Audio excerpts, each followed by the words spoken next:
be assessing my patient's neurological portion of the exam. Can you please sit up for me? I can see that the patient's level of consciousness and limits placed down in the situation. I can also see that the patient's cognition is intact because due to following commands. I can also see that the patient's speech can cohere. I can also see that the patient's musculoskeletal development is intact due to their motor function being intact. Now I'll be moving on to a graphesthesia test using the sharp. Now I'll be moving on to my patient's sensation using the graphesthesia or using the sharp and dull test. Can you please put out your hands for me? This is sharp, this is dull. I'm going to want you to close your hands for this exam, so this is sharp. So tell me when you see sharp, what do you see dull? Sharp, sharp, dull, dull, sharp, dull, sharp, dull, dull, sharp. Great. And I'll be performing this bilaterally on the other side. Now I'll be performing graphesthesia test. Can you please close your eyes and I'm going to write a number and let me know what it is. 1, 2. Great. Therefore, the patient has full sensitivity. Now I'll be moving on to my patient's cerebellar function. Now I'll be moving on to my patient's cerebellar function using the finger test. Can you please follow my hand motion? Yes. Great. There we go. We're going to speed up. Great. Awesome. Now can you please stand up? So now I'll be testing the Romberg test, meaning I'll stand on the side of my patient and you're going to have to close your eyes and I'll be standing right here if they fall. And a slight sway is normal and I'll be doing this for 20 seconds. Now can you please open your eyes? Now can you please walk forward, please? Don't lift your feet. And now can you please walk towards me with your toes? And now on your heels.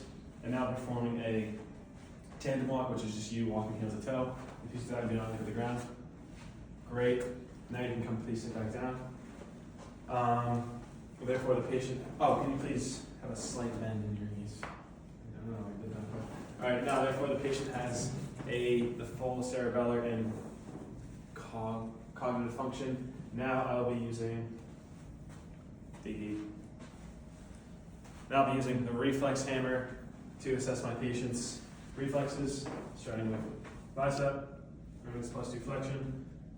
Now starting with the elbow, +2 extension. I'll be using tricep, which is +2 extension. Now I'll be using the brachioradialis, which is +2 flexion and +2 supination. Now going on to the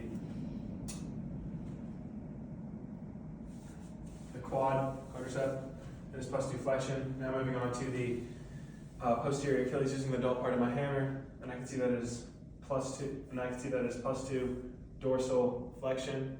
And now I'll be performing a lateral.